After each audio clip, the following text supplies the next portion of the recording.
আমরা শ্রী শ্রী রামকৃষ্ণ কথামৃতে সিঁথি ব্রাহ্ম সমাজ দর্শন ও শ্রীযুক্ত শিবনাথ প্রভৃতি ব্রাহ্মদিগের সহিত কথোপকথন ও আনন্দ শীর্ষক এই অংশটি পাঠ করব আজকে। উৎসব মন্দিরে শ্রীরামকৃষ্ণ। শ্রী শ্রী পরমহংসদেব সিঁথির ব্রাহ্ম সমাজ দর্শন করিতে আসিয়াছেন। 28শে অক্টোবর ইংরেজি 1882 খ্রিস্টাব্দ শনিবার, 12ই কার্তিক, কৃষ্ণা দ্বিতীয়া তিথি।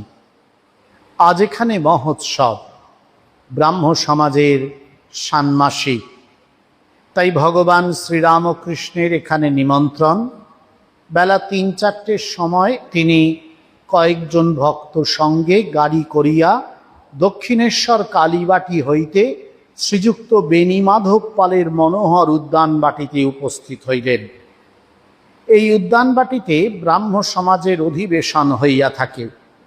ব্রাহ্ম সমাজকে তিনি বড় ভালোবাসেন।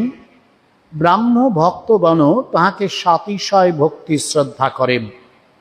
ইহার পূর্বদিন অর্থাৎ শুক্রবার বৈকালে কত আনন্দ করিতে করিতে সশিষ্য শ্রীযুক্ত কেশবচন্দ্র সেনের সহিত ভাগীরথী বক্ষে কালীবাড়ি হইতে কলিকাতা পর্যন্ত ভক্ত সঙ্গে স্টিমার করিয়া বেড়াইতে আসিয়াছিলেন। সিঁথি পাইকপাড়ার নিকট। কলিকাতা হইতে 1.5 ক্রোশ উত্তরে উদ্যানবাটিতে মনোহর বলিয়াছি। স্থানটিও তিনি ভৃত, ভগবানের উপাসনার পক্ষে বিশেষ উপযোগী। উদ্যান স্বামী বৎসরে 2 বার মহোৎসব করিয়া থাকেন, একবার শরৎকালে আর একবার বসন্তে। এই মহোৎসব উপলক্ষে তিনি কলকাতার ও সিঁথির নিকটবর্তী গ্রামের অনেক ভক্তদিগকে নিমন্ত্রণ করিয়া থাকেন। তাই আজ কলিকাতা হইতে শিবনাথ প্রভৃতি ভক্তগণ আসিয়াছেন। তাহাদের মধ্যে অনেকেই প্রাতঃকালেই উপাসনায় যোগদান করিয়াছেন, আবার সান্ধ্যকালীন উপাসনা হইবে তাই প্রতীক্ষা করিতেছেন। বিশেষত তাহারা শুনিয়াছেন যে অপরাহ্নে মহাপুরুষের আগমন হইবে ও তাহারা তাহার আনন্দ মূর্তি দেখিতে পাইবেন, তাহার হৃদয় মুগ্ধকারী কথামৃত পান করিতে পাইবেন, তাহার সেই মধুর সংকীর্তন শুনিতে ও দেবদুর্লভ হরিপ্রেমময় নৃত্য দেখিতে পাইবেন। অপরাহ্নে বাগানটি বহু লোক সমাকীর্ণ হইয়াছে। কেহ লতামণ্ডপচ্ছায়ায় কাষ্ঠাসনে উপবিষ্ট, কেহ বা সুন্দর বাপি তটে বন্ধু সমভিব্যাহারে বিচরণ করিতেছেন। অনেকেই সমাজ গৃহে শ্রীরামকৃষ্ণের আগমন প্রতীক্ষায় পূর্ব হইতেই উত্তম আসন অধিকার করিয়া বসিয়া আছেন। উদ্যানের প্রবেশ দ্বারে পানের দোকান। প্রবেশ করিয়া বোধ হয় যেন পূজাবাড়ি। রাত্রিকালে যাত্রা হইবে। চতুর্দিক আনন্দে পরিপূর্ণ। শরতের নীল আকাশে আনন্দ প্রতিভাসিত হইতেছে। উদ্যানের বৃক্ষলতা গুল্ম মধ্যে প্রভাত হইতে আনন্দের সমীরণ বহিতেছে। আকাশ, জীবজন্তু, বৃক্ষলতা যেন এক তানে গান করিতেছে। আজি কি হরষ সমীর বহে প্রাণে, ভগবত মঙ্গল কিরণে। সকলেই যেন ভগবত দর্শন পিপাসু। এমন সময়ে শ্রী শ্রী পরমহংসদেবের গাড়ি আসিয়া সমাজগৃহের সম্মুখে উপস্থিত হইল। সকলেই গাত্রোত্থান করিয়া মহাপুরুষের অভ্যর্থনা করিতেছেন। তিনি আসিয়াছেন। চারিদিকের লোক তাহাকে মণ্ডলাকারে ঘেরিতেছে। সমাজগৃহের প্রধান প্রকোষ্ঠ মধ্যে বেদী রচনা হইয়াছে। সে স্থান লোকে পরিপূর্ণ। সম্মুখে দালান, সেখানে পরমহংসদেব সমাসীন, সেখানেও লোক। আর দালানের দুই পার্শ্বস্থিত দুই ঘর, সে ঘরেও লোক। ঘরের দ্বার দেশে উদ্গ্রীব হইয়া লোকে দণ্ডায়মান। দালানে উঠিবার সোপান পরম্পরা এক প্রান্ত হইতে অপর প্রান্ত পর্যন্ত বিস্তৃত। সেই সোপানও লোকে লোকাকীর্ণ। সোপানের অনতি দূরে দু তিনটি বৃক্ষ, পার্শ্বে লতামণ্ডপ, সেখানে কয়েকখানি কাষ্ঠাসন। তথা হইতেও লোক উদ্গ্রীব ও উৎকর্ণ হইয়া মহাপুরুষের দিকে দৃষ্টিপাত করিতেছে।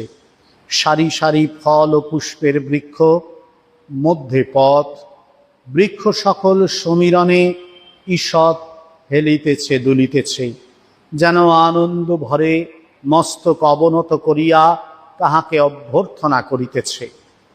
ঠাকুর পরমহংসদেব হাসিতে হাসিতে আসন গ্রহণ করিলেন। এখন সব চক্ষু এককালে তাহার আনন্দ মূর্তির উপর পতিত হইল।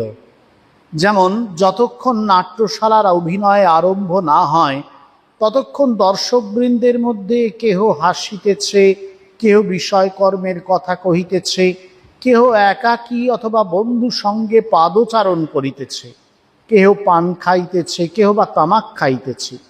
কিন্তু যাই ড্রপসিন উঠিয়া গেল অমনি সকলে সব কথাবার্তা বন্ধ করিয়া অনন্য মন হইয়া এক দৃষ্টে নাট্যরঙ্গ দেখিতে থাকে। অথবা যেমন নানা পুষ্প পরিভ্রমণকারী ষটপদবৃন্দ পদ্মের সন্ধান পাইলে অন্য কুসুম ত্যাগ করিয়া পদ্মমধু পান করিতে ছুটিয়া আসে। বেণীমাধব পালের যে বাগান বাড়ি, সেই বাগান বাড়িতে উৎসব হবে, যে উদ্যানবাটি সিঁথিতে ছিল। আপনারা জানেন এখন ওখানে আমাদের শাখা কেন্দ্র তৈরি হয়েছে, তা সেখানে উৎসব হবে। সেই উৎসবে ব্রাহ্ম সমাজের উৎসব, সেখানে শিবনাথ শাস্ত্রী এসেছেন। তিনি তখন ব্রাহ্ম সমাজের একজন অত্যন্ত গুরুত্বপূর্ণ প্রচারক, এবং ঠাকুরের সঙ্গে তার একটি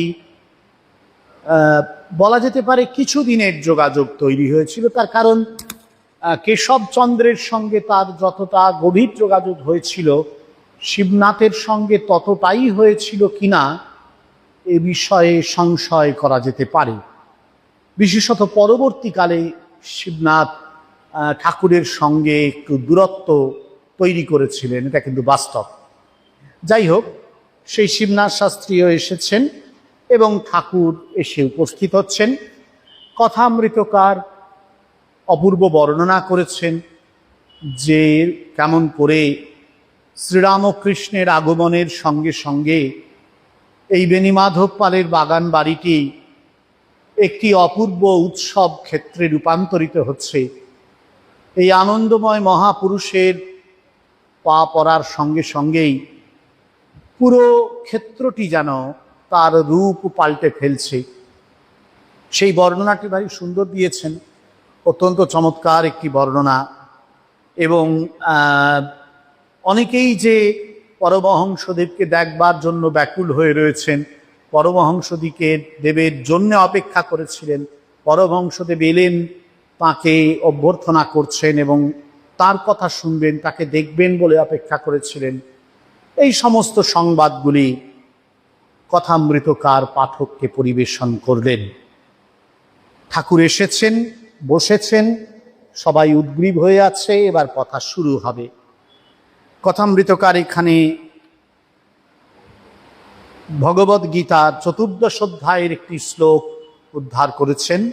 মাঞ্চ ইয়ো ব্যভিচারেণ ভক্তিযোগেন সেবতে সগুণান সমতীত্যয়িতান ব্রহ্মভূয়ায় কল্পতে।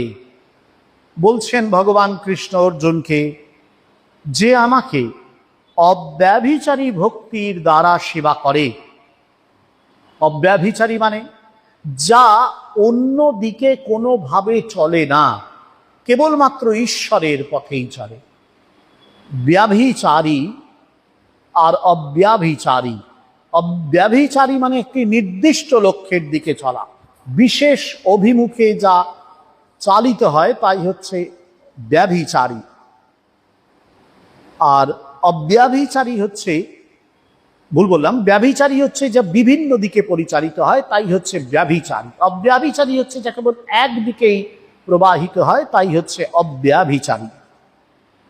বলছেন এই একমুখী যে ভক্তি, তার দ্বারা যে ভক্ত আমাকে সেবা করে, ভগবান বলছেন সগুণান সমতীত্যৈতান, সেই সমস্ত গুণ, সত্য রজ তম, এই যে গুণগুলি এবং এই যে গুণগুলির যে বিশেষ ফল প্রকাশ, এই সবগুলোকে অতিক্রম করে ব্রহ্মভূয়ায় কল্পতে, ব্রহ্মভূয়া, ব্রহ্ম দ্বারা ব্রহ্মে লীন হওয়ার যে যোগ্যতা, অর্থাৎ ব্রহ্ম জ্ঞান লাভের যোগ্যতা, ব্রহ্মজ্ঞ হওয়ার যোগ্যতা, ব্রহ্মবিদ হওয়ার যোগ্যতা, সে কিন্তু লাভ করে।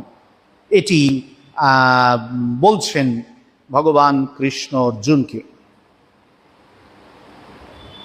সহাস্য বদনে ঠাকুর শ্রীযুক্ত শিবনাথ আদি ভক্তগণের দিকে দৃষ্টি নিক্ষেপ করিতে লাগিলেন, বলিতেছেন, এই যে শিবনাথ, দেখো তোমরা ভক্ত, তোমাদের দেখে বড় আনন্দ হয়।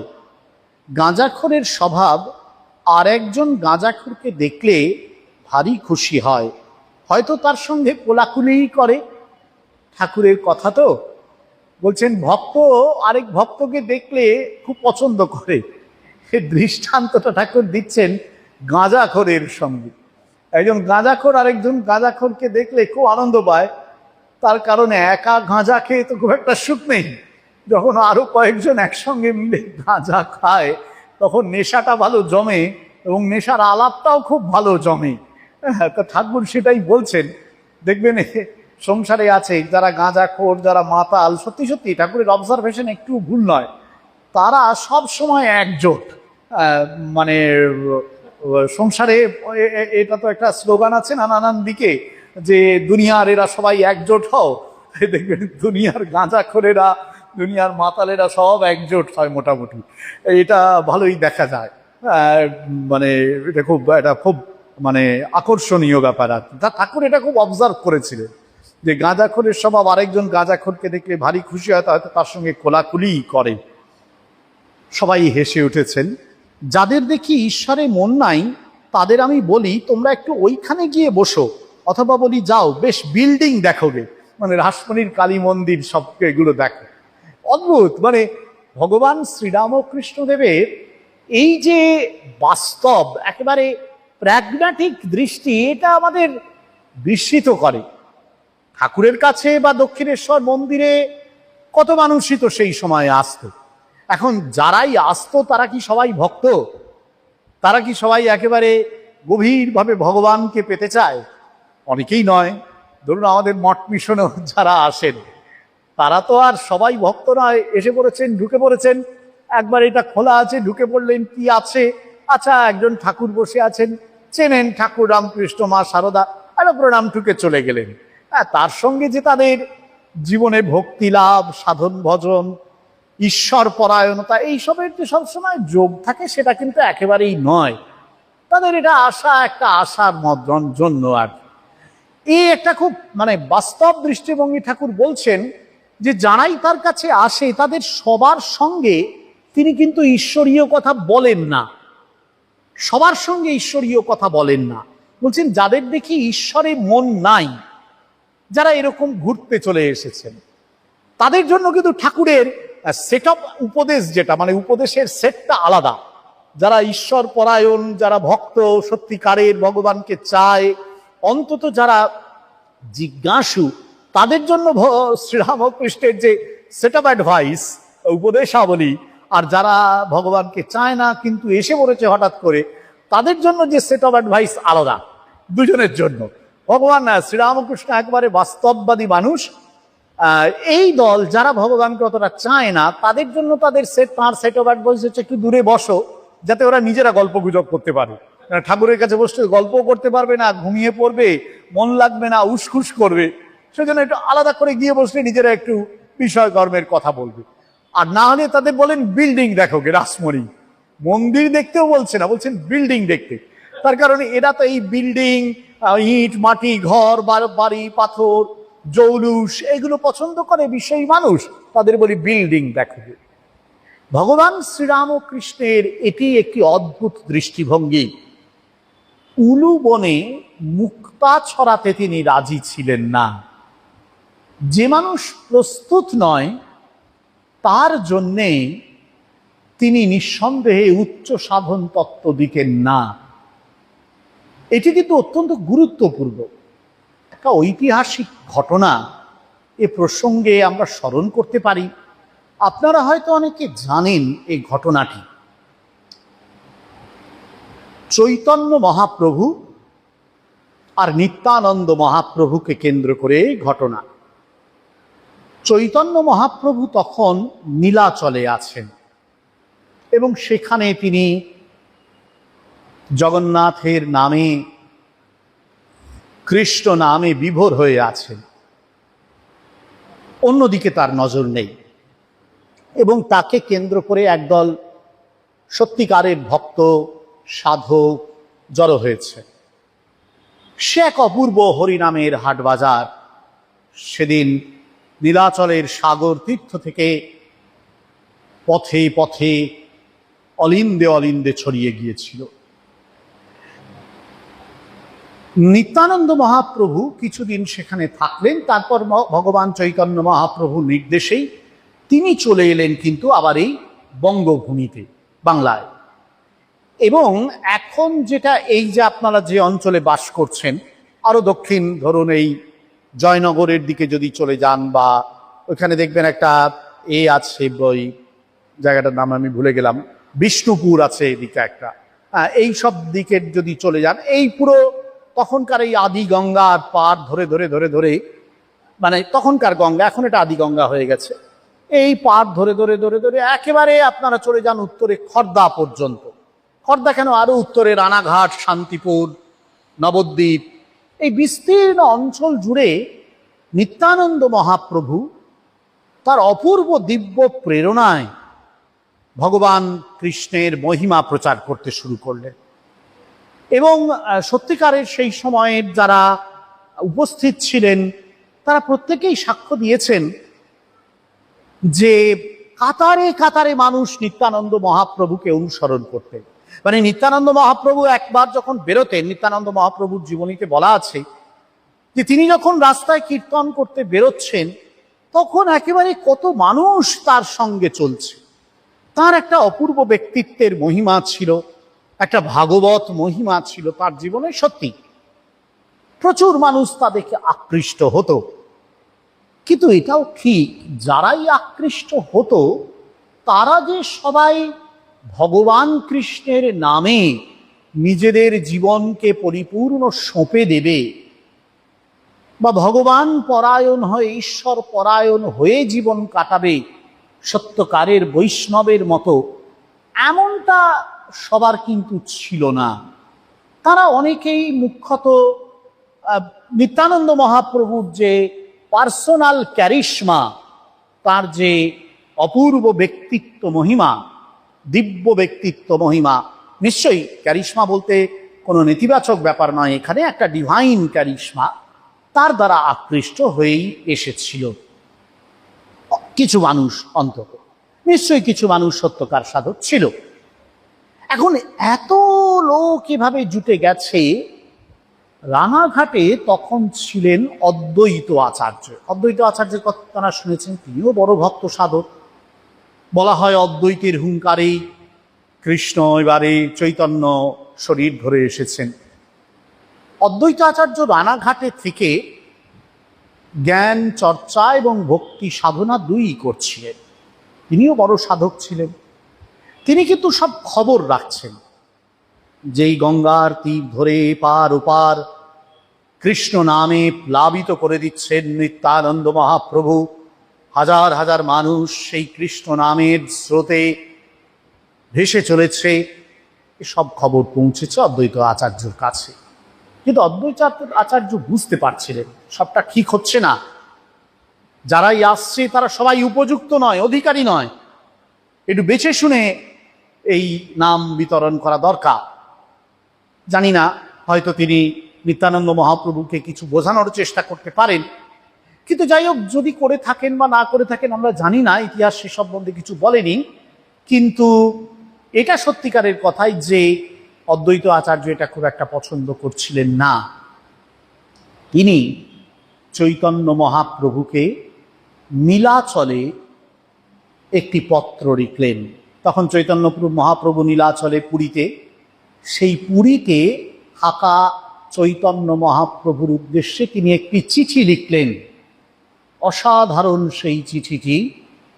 সেখানে অদ্বৈত আচার্য লিখছেন চৈতন্য মহাপ্রভুকে, বাউলকে কহিও লোকে হইল বাউল, বাউলকে কহিও লোকে হইল আউল, বাউলকে কহিও হাটে না বিকায় চাহুল, বাউলকে কহিও ইহা কহিয়াছে বাউল। এখানে বাউল বলতে নিত্যানন্দ মহাপ্রভু বলছেন, বাউলকে কহিও লোকে হইল বাউল। বলেন হ্যাঁ, ওই বাউল নিত্যানন্দ, ভগবত প্রেমিক নিত্যানন্দকে বলো, সত্যিই অনেক মানুষ তারই মতন বাউল হয়েছে, ভগবত প্রেমে উন্মত্ত হয়েছে। কিন্তু এটাও বলো, বাউলকে কহিও লোকে হইল আউল। আউল শব্দটার আরেকটা মানে হচ্ছে এলোমেলো হয়ে যাওয়া। এটাও বৈষ্ণব শাস্ত্রে রয়েছে, আউল থেকে আউল আইলো এই শব্দের ব্যবহার রয়েছে। বলছেন অদ্বৈত মহাপ্রভু দ্বিতীয় পংক্তিতে যে ওই বাউল নিত্যানন্দকে এই কথাও বলো যে সবাই কিন্তু সত্যিকারের ঈশ্বর ভক্ত হতে পারেনি, অনেকেই এলোমেলো হয়ে যাচ্ছে, ভগবানের নাম করতে এসে অন্য পথে চলে যাচ্ছে। বাউলকে কহিও হাটে না বিকায় চাউল। বলছেন তাই বাউল নিত্যানন্দকে তুমি বলো হে মহাপ্রভু, সে যেন হাটে, অর্থাৎ সবার মধ্যে এই দামি চাল অকাতরে বিলিয়ে না দেয়। দামি চাল অকাতরে বিলিয়ে দিলে সবাই কি তার মূল্য বুঝবে? বুঝবে না।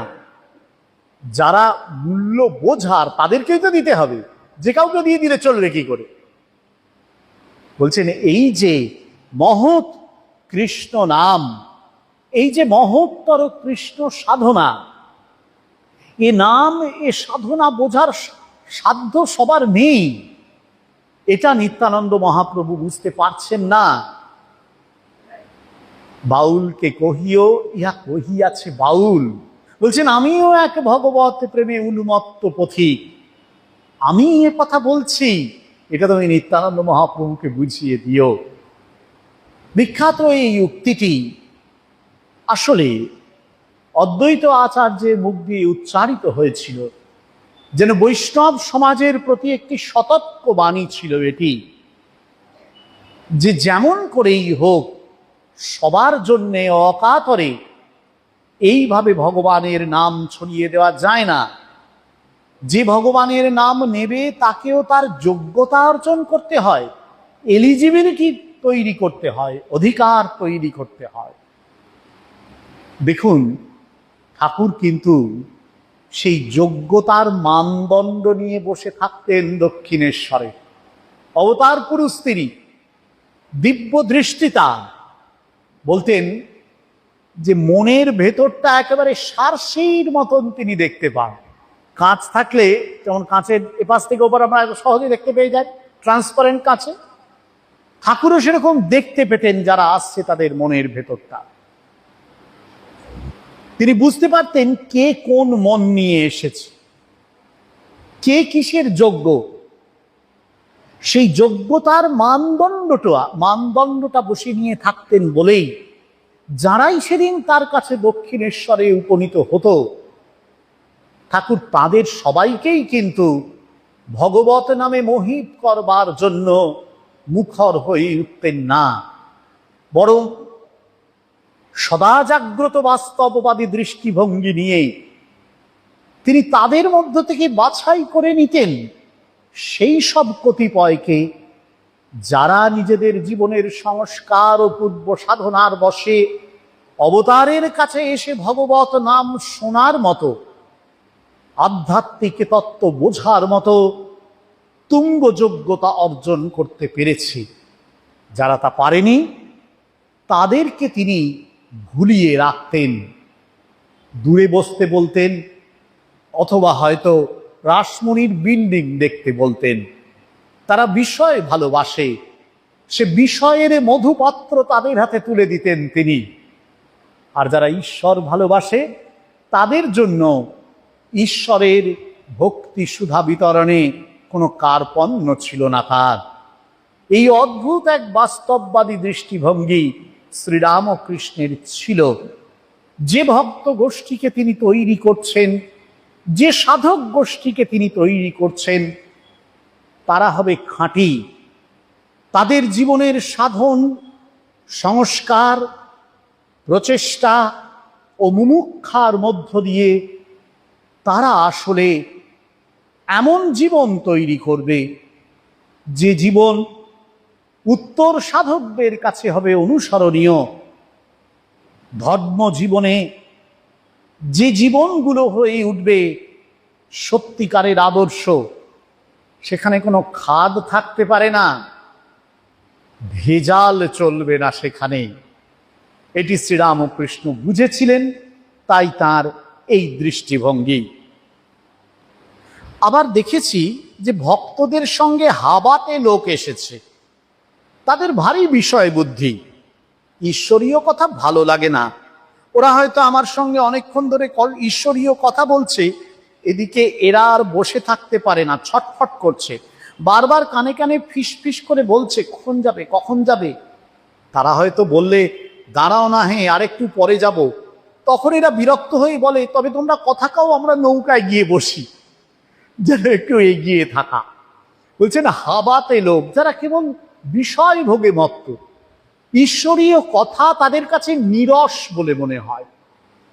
ভাগবত আনন্দ পাওয়ার মতন মন তাদের তৈরি হয়নি। ওই বিষয় মধু, ওই বিষয়ানন্দ তাদের জীবনকে এমনভাবে জারিত করে রেখে দিয়েছে যে সেই জীবনের মধ্যে ভাগবত কথার যে দিব্যতা, ভাগবত কথার যে সুধাময়ত্ব, ভাগবত কথার যে আন্তর আনন্দ উপভোগ, তা কখনোই অভিব্যক্ত হয় না। সুতরাং তারা এই এই ঈশ্বরীয় কথার জলসায় থাকতে পারে না।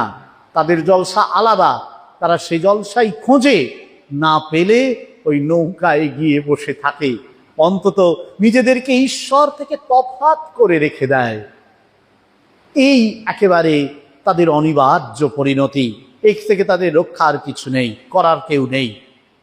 সংসারী লোকদের যদি বলো যে সব ত্যাগ করে ঈশ্বরের পাদপদ্মে মগ্ন হও, তা তারা কখনো শুনবে না। তাই বিষয়ী লোকদের টানবার জন্য গৌরনীতাই দুই ভাই মিলে পরামর্শ করে এই ব্যবস্থা করেছিলেন, মাগুর মাছের ঝোল, যুবতী মেয়ের কোল, বল হরি বল। মানে শুনে মনে হবে যেন এই শশাগরা সংসারটাকে ভোগ করবার জন্য উপযুক্ত ব্যবস্থা করেছেন গৌরনীতাই। এবং সেইটার লোভে তারা চলে এসে হরিবোল বলতে শুরু করে দিল।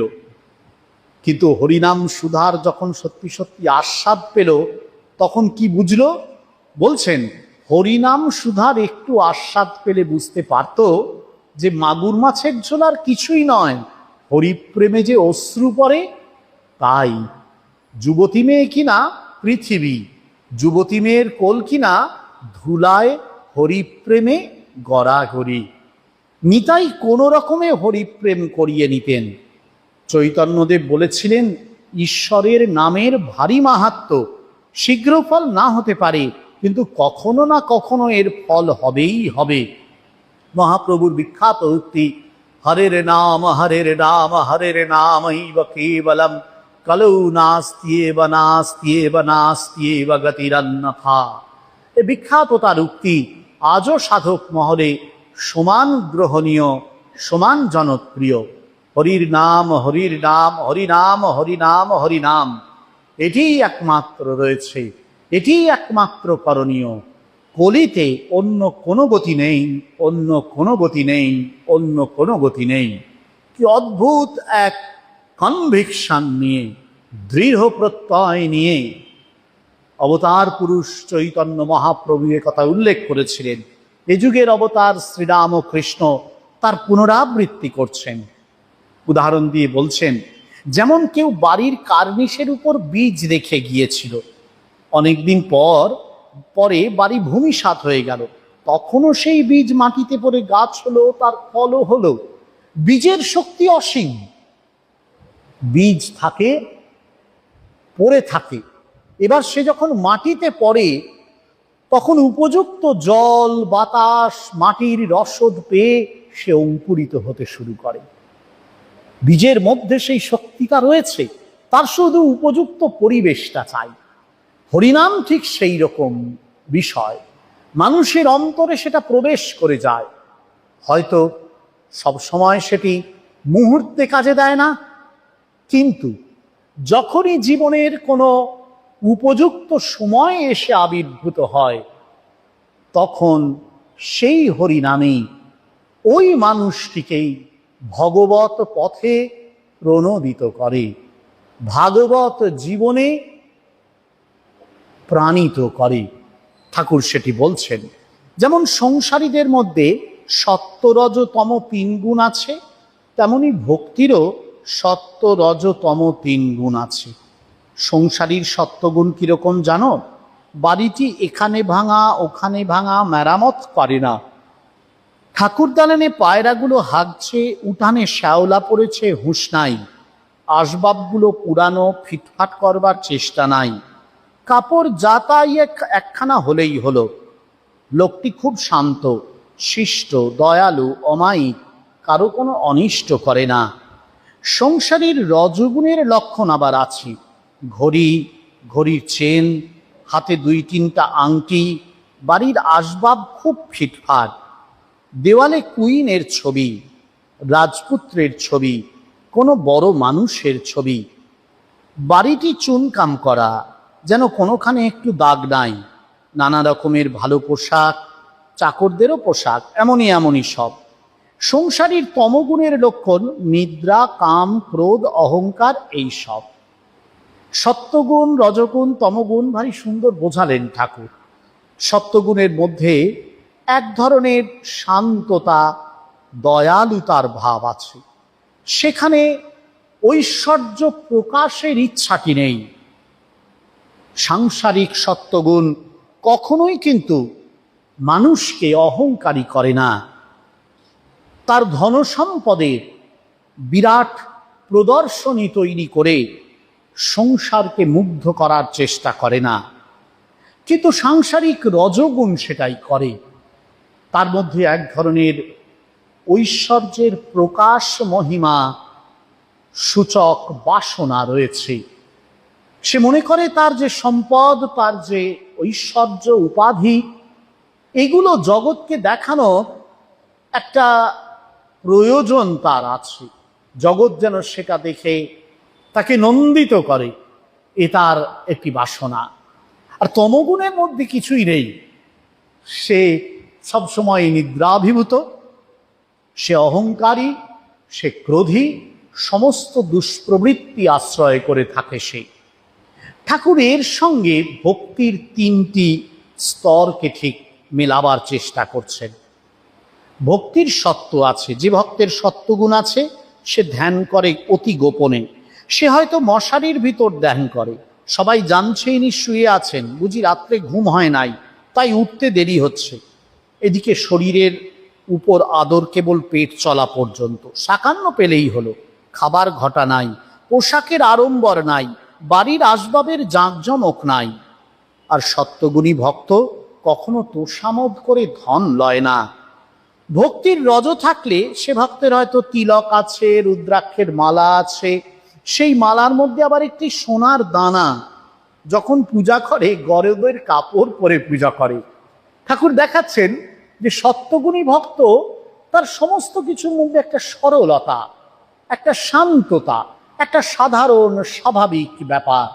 সে দিন বৈষ্ণবরা এই দীনতার কথা খুব বলতেন। শিক্ষাষ্টকমে আছে, ত্রিনাদপি সুনীচে না তারোরপি সহিষ্ণুনা অমানিনা মানদেনা কীর্তনীয় সদা হরি।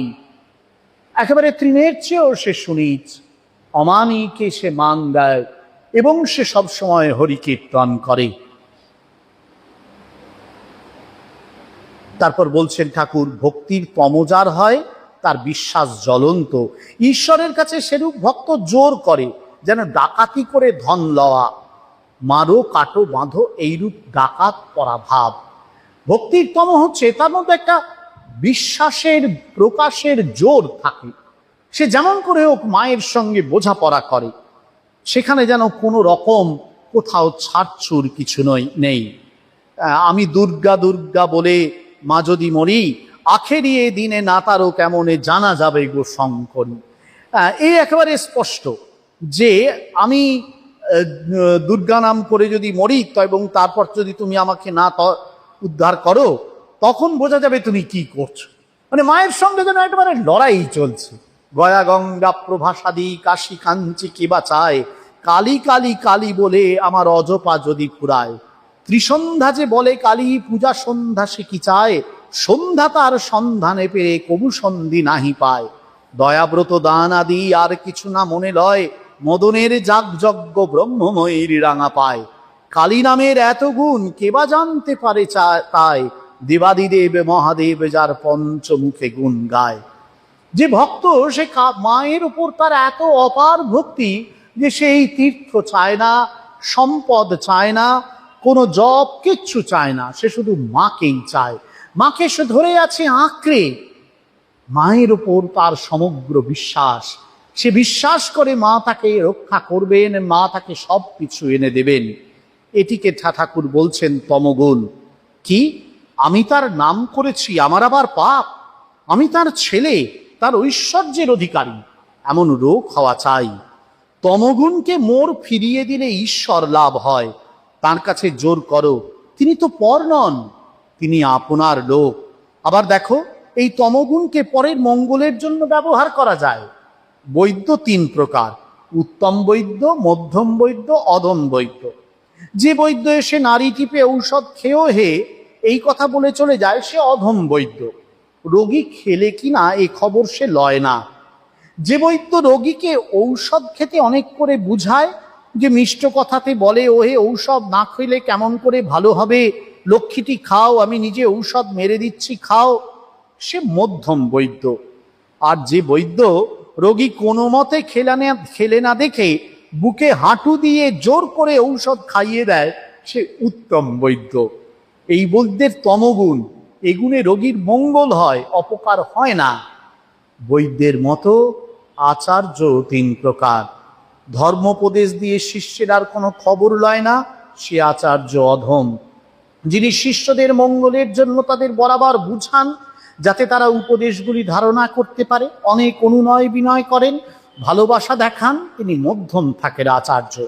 আর যখন শিষ্যেরা কোনো মতে শুনছে না দেখে কোনো আচার্য জোর পর্যন্ত করেন, তাঁরে বলি উত্তম আচার্য। অসাধারণ এই ব্যাখ্যা ঠাকুরের। ভক্তির মধ্যে, সাধনার মধ্যে আত্মবিশ্বাস বা প্রত্যয়জাত যে শক্তি, সে শক্তির প্রকাশে কোনো বাধা নেই। সাধারণভাবে তম বা তামসিকতা সেটি কিন্তু ক্ষতি করে, অপকার করে, অকল্যাণ করে। কিন্তু যে তামসিকতা ভগবানের দিকে আমাকে জোর করে নিয়ে যায়, যে জোর ভগবানের পায়ের মধ্যে আমাকে ঠেলে ফেলে দেয়, আমার মনকে ভগবান ছাড়া অন্য কোনো দিকে যেতে দেয় না, সেই যে তমগুণ, সেটি ভক্তির তমগুণ। সে তমগুণে অকল্যাণ নেই, কল্যাণ আছে। ঠাকুর বলছেন এরকম ভক্তির তমগুণই সাধকের কাম্য। সেখানে সে মায়ের সঙ্গে বোঝাপড়া করে। আমায় দেও মা তবিলদারি, আমি নেমক হারাম নই শঙ্করী। না, তুমি আমাকে দাও, দেখবে আমি বুঝিয়ে দেব আমি নেমক হারাম নই। সেখানে মায়ের সঙ্গে তার যেন একটা প্রত্যক্ষ লড়াই। সে লড়াইয়ে কোনো অহংকার নেই, সে লড়াইয়ে ভক্তির জোর আছে, সে লড়াইয়ে কোনো জায়গায় বিষয় বাসনা নেই। সে লড়াইয়ে মুক্তির উদগ্র ইচ্ছাটি রয়েছে। সে লড়াইয়ে কোনো স্থানেই সাংসারিক অহংকার, সাংসারিক ভোগ এর দিকে বিন্দুমাত্র দৃকপাত নেই। সেখানে কেবলমাত্র ঈশ্বর পরায়ণ হওয়ার জন্য মনের এক তীব্র আবেগ, এক অকুণ্ঠ বৈরাগ্য, এক অনর প্রত্যয় জ্বলজ্বল করছে। ঠাকুর এরকম প্রত্যয়কে, এই মুমুক্ষাকে, এই মুমুক্ষাকে, এই ভক্তিকে সাধকের মধ্যে স্বাগত জানিয়েছেন। আজকে এই অবধি রইল।